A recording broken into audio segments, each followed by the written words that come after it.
पहले लिखते हैं हम वर्णमाला, वर्णमाला, वर्णमाला और अल्फाबेट।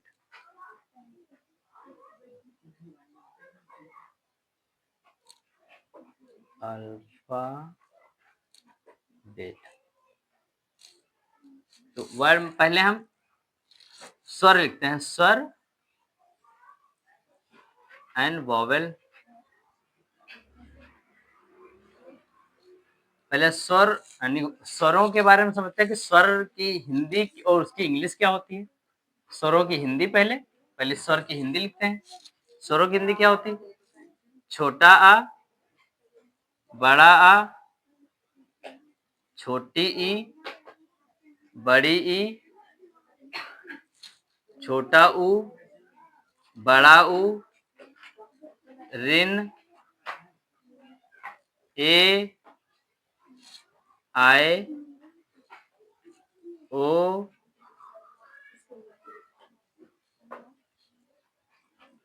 आओ, अंग और आहा। ठीक है, अब इनकी इंग्लिश, छोटा आ को हम ए लिखते हैं, बड़ा आ को डबल ए, छोटी ई को ई या आई दो लिखते हैं, बड़ी ई को डबल ई, छोटा ऊ का यू, बड़ा ऊ का डबल ओ, ऋण का आर एन, ए का ए ई, आई का ए आई, ओ का ओ, और ए ओ, अंग का ए एन, आहा का ए और एच। ये हमारा गया वॉवेल, क्योंकि जब हमको वॉवेल जब तक नहीं पता होगा तब तक वो स्वरों यानी कि जब तक हम कॉन्सोनेंट जब तक हमको वॉवेल के बारे में जानकारी नहीं होगी तब तक हम किसी भी शब्द को या किसी भी नाम को हम नहीं लिख सकते, क्योंकि नामों में इंग्लिश की मात्राएं भी लगी होगी। नाम जब लिखते हैं उससे मात्राएं भी होती हैं, और सब मात्राएं होती है, बड़ा से लेकर के छोटा भी होता है, और जितने वॉवेल होते हैं, स्वर होते हैं, सारी मात्राएं होती हैं हर एक नाम में। तो जब तक नाम मात्राओं के बारे में जानकारी नहीं होगी तब तक हमको किसी भी नाम को हम पूरी तरीके से नहीं लिख सकेंगे। इसलिए पहले हम मात्राएं सीखें कि किस मात्रा की कौन सी इंग्लिश होती है।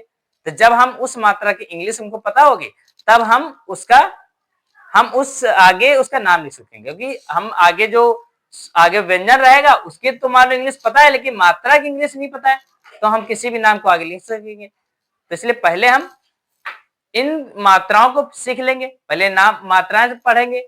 छोटा को क्या की इंग्लिश क्या होती है, बड़ा की इंग्लिश क्या होती है, छोटी की इंग्लिश क्या होती है, बड़ी की, छोटा ऊ, बड़ा ऊ, ऋण, ए, आए, ओ, आओ, अंग, आहा, इन सब की इंग्लिश क्या होती है। पहले इनकी इंग्लिश समझेंगे कि इनको इंग्लिश वह रोमन लिपि में कहते क्या है, इनको इंग्लिश में क्या होते हैं, इनकी मात्राएं क्या होती हैं, इन सबकी पहले ये सीखें। और उसके बाद फिर आगे हम व्यंजन पढ़ते हैं, वो होते हैं कॉन्सोनेंट।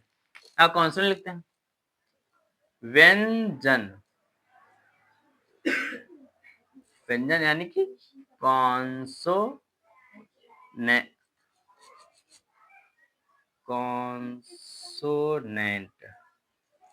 अब हम कॉन्सोनेंट इधर लिखते हैं। कॉन्सोनेंट कौन कौन होते हैं? का, खा, गा, घा, अंगा, चा, छा, जा, झा, या, टा, ठा, डा, ढा, अड़ा, ता, था, दा, धा, ना, पा, फा, बा, भा, मा, या, रा, ला, वा, सा,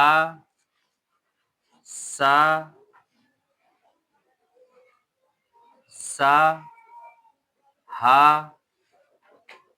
छा, त्रा, ज्ञा। एक आखिरी में एक शब्द आता है, उसको हम पढ़ते हैं स्रा। स्रा लगभग हर जगह लिखा होता है, श्रमिक जैसा हो गया, श्रवण हो गया, तो इसमें स्रा लगता है। ठीक, ये स्रा हमने पढ़ा। अब देखो ये हमारे कॉन्सोनेंट है सारे। ठीक, अभी हमने एक वीडियो इसके पहले बनाई थी हिंदी वाली, उसमें बताए थे कि व्यंजन कितने होते हैं, स्वर कितने होते हैं, व्यंजन कितने होते हैं, उसके स्वरों के जो ये नाम है, कौन कौन से स्वरों में कौन सा आयोग व्यंजन या अनुनासिका व्यंजन, अनुस्वर व्यंजन कौन कौन से होते हैं, और सॉरी सर, स्वर कौन कौन से, स्वर दो प्रकार के होते हैं ना, 11 स्वर होते हैं, 2 अयोग व स्वर होते हैं। व्यंजनों में भी इस तरह बताया था कि कौन कौन से व्यंजन होते हैं, मिश्रित व्यंजन कह सकते हैं या संयुक्त व्यंजन कह सकते हैं, ऐसा। तो उसका पिछली वीडियो देख लेना, किसी में हिंदी की है, उसमें पढ़ाया मैंने। अभी इसमें देखो क्या है, का को के लिखते हैं, के हमेशा अकेला नहीं होता, के हमेशा क्या के साथ छोटा आ होता है। जितने भी बिना मात्रा के शब्द होते हैं, जिनमें भी मात्रा नहीं होती, उन सबके ऊपर छोटा, उन सबके साथ छोटा आ लगा होता है। जितने भी बिना मात्रा के शब्द हैं, जिनमें भी मात्रा नहीं लगा है, जिन जहां जो शब्द, चाहे किसी का नाम हो या किसी जगह का नाम हो, या किसी जगह का नाम हो, या किसी व्यक्ति का नाम हो, वस्तु स्थान किसी भी चीज का नाम हो, अगर उसमें मात्राएं नहीं है तो उसमें छोटा आ इस्तेमाल है, यानी कि छोटा आ लगा हुआ है। छोटा आ के बिना कोई भी शब्द नहीं लिखा जाता। जैसे का है तो इसका छोटा है, छोटा का मतलब ए, तो ए लगाएंगे, के ए। खा का होगा के एच ए, गा का जी ए, घा का जी एच ए,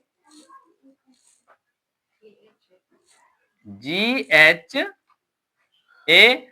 अंगा का हमेशा एन लिखा होता है। कई जगहों पे अभी तुम किसी अदर बुक में देखोगे तो एन जी लिख देते हैं, किसी में वाई एन लिख देते हैं, यानी कि सभी में अलग अलग लिखा हुआ है, तो इसलिए एन लिखा जाता है। एन भी लिखा होगा। चा में सी एच ए, चा की हमेशा सी एच होती है, अगर उसके साथ कोई मात्रा लगी है तो वो मात्रा लिखे जाएगा, नहीं तो ए लगाएंगे। चा, छा का सी डबल एच ए, जा का जे ए, झा का जे एच ए, इया का एन, टा का टी ए, ठा का टी एच ए, डा का डी ए, ढा का डी एच ए, अंगा खाली अड़ा खाली का एन, ता का टी ए, था का टी एच ए, दा का डी ए, धा का डी एच ए, ना का एन ए, पा का पी ए, फा का पी एच ए, बा का बी ए, भा बी एच ए, मा का एम ए, या वाई ए, रा R A, La L A, वा वी ए या डब्लू भी लिखा होता है कुछ जगहों पे, डब्लू ए। ठीक है, बहुत से जो नामों में हमको डब्लू का यूज करना पड़ता है। ठीक है, बहुत लोग करते हैं, बहुत लोग नहीं करते हैं, इसलिए डब्लू ए। सा का, इस सा को हम लिखते हैं एस एच ए। अब सोचो सर इसके नीचे क्यों लिखा, क्योंकि यहाँ पे मैथ एक मिक्स हो जाएगा, इसलिए हमने थोड़ा दूर कर दिया। ये सा का होता है एस एच ए। षटकोर वाले का भी होता है एस एच ए, सपेरा वाला के केवल एस ए होता है, एस तो एस ए लिख दिया है। हा का होता है एच ए, ज्ञा का छा होता है के एस एच ए। वैसे होता तो के एस एच ए, लेकिन अभी बताया था कि छोटा है सबके साथ लगा होता तो ए लगा देंगे, K S H A. T R A, ज्ञा का जी वाई ए, त्रा का टी आर ए, सॉरी नहीं, स्रा है, स्रा का होता है एस एच आर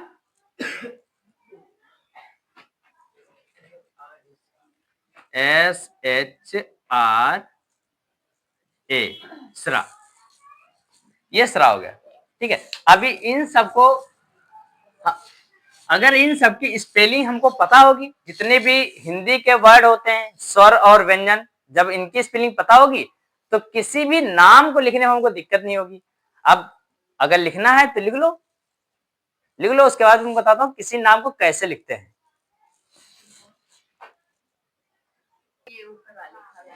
देखो अब किसी जगह के नाम या किसी नाम को हम कैसे लिखते हैं। देखो जैसे मान लो कोई नाम लिखा है पूरब लिखा है, मान लो, बहुत सरल सा नाम लिखते हैं पूरब, ठीक, पूरब मान लो लिखा। अब इसको हमको चेंज करना है तो पहले पा का हम पढ़ते हैं, क्या लिखा है, पा का पी होता है, ठीक, पा का पी होता है। अगर इसके साथ मात्रा लगी है, अगर मात्रा लगी है, पहले मात्रा किस चीज की लगी है, बढ़ाव की, अभी बढ़ाव की लिखवाई थी हमने डबल ओ, ठीक, तो पहले डबल ओ लिख लो। फिर रा लिखा है तो रा लिख लिया। अब रा के बाद में कोई मात्रा नहीं है, रा के बाद कोई मात्रा है नहीं है ना, तो रा के साथ जब मात्रा नहीं है तो क्या लगाते हैं, ए लगाते हैं, ए लगा दिया। अब फिर आया बा की भी बी होती है ना बी, बड़े शब्द में लेते बी। अब ये पूरा है, लेकिन अब सोचो सर लास्ट आपने लिखा है कि बा की जब अकेला होता है सब ए लगाते हैं, लेकिन जब कभी कोई अक्षर लास्ट में लिखा हो सिंगल, उस पर कोई मात्रा ना लगी हो, तो उसके साथ ए नहीं लगाते हैं, क्योंकि उसके आगे कोई लिखा नहीं है। अगर इसके आगे हम ए लगा देंगे तो पूर्वा हो जाएगा, क्योंकि आगे कोई शब्द है नहीं, इसके आगे कोई अक्षर है नहीं है, इसीलिए इसके साथ ए नहीं लगाएंगे। जब हमारा आगे अक्षर कोई होता है तब इसके ए लगाएंगे, क्योंकि ये अगर इसके ए नहीं लगाएंगे तो अधूरा आधा हो जाएगा।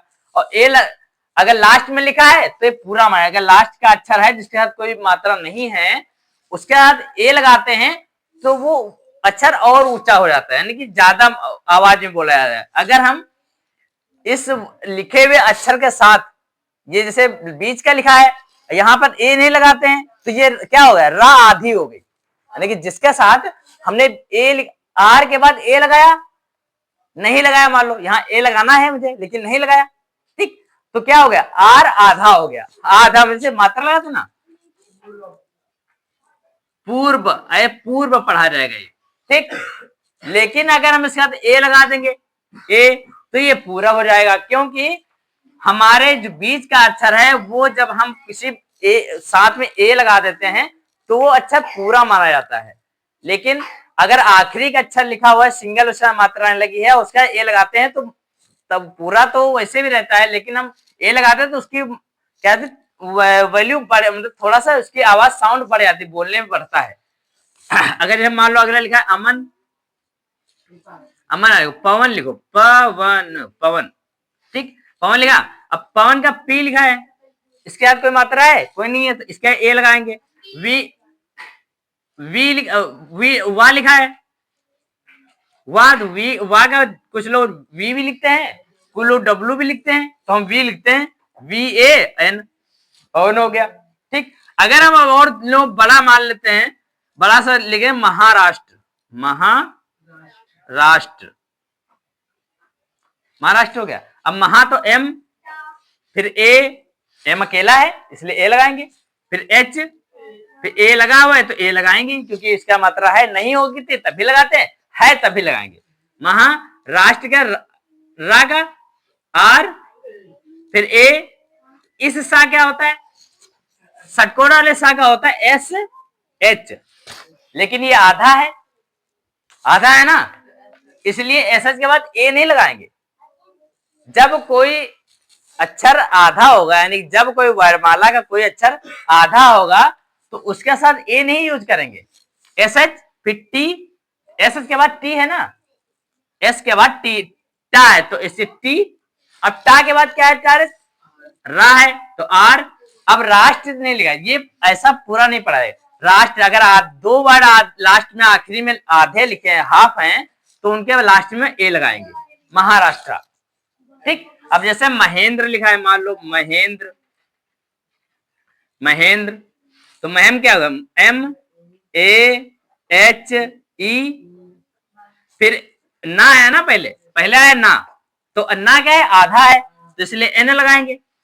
फिर ना के बाद क्या है, दी है, महेंद्र, दा रहा ना, तो दी, दा के बाद क्या है? रा है, रा है तो रा लगाएंगे। अब इसके लास्ट में क्या लगाएंगे? ए लगाएंगे। जब कभी ऐसे लेटर दिए हो तो उसके हमेशा लास्ट में ए लगाते हैं, या मात्रा लगी हो तो ए लगाते हैं, नहीं तो ए का यूज नहीं करते हैं। जैसे कोई मात्रा लगे, दामिनी मान लो लिखा है यहाँ पे, दामिनी, ठीक, दामिनी लिखा है, दामिनी में डी हो गया, ए हो गया, डी के साथ ए लगा है, दा में मात्रा है ना ए की, तो डी ए, डी ए, फिर एम, एम में मात्रा है छोटी ए की, छोटी क्या बताई थी? आई ना, एन, दामिनी, तो चाहे तो हम आई लगा दें, चाहे डबल ई लगा दें, डबल ई लगा दिया, दामिनी हो गया ना। तो दामिनी में क्योंकि लास्ट में हमारा क्या है? मात्रा लगी, इसलिए इसके साथ हम डबल ई लगाएंगे। अगर मात्रा ना लगी होती तो इसके साथ केवल ए लगा देते, ए भी नहीं लगाते। अगर मात्रा ना लगी होती, दामिन होता, तो ना के साथ ए नहीं लगाते, केवल हम उसको ऐसे ना तक एन तक छोड़ देंगे, लिख देते आगे, ठीक है। तो आगे लिखो, अगर हम आगे कुछ नाम देते हैं उसको लिख के दिखाओ।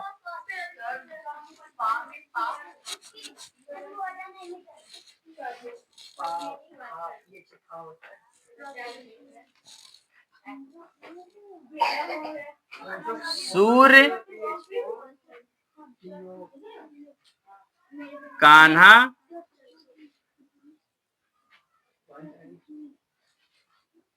अनुराग, सुनैना,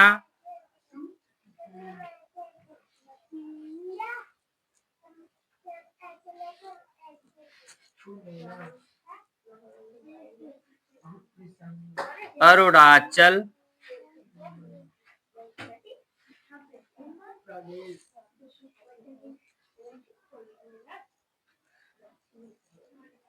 मनमोहन, इतने नाम है। आप इनके नाम को इंग्लिश बनाएं, देखें, गलतियां हो मुझे भेजें, मैं देखता हूं।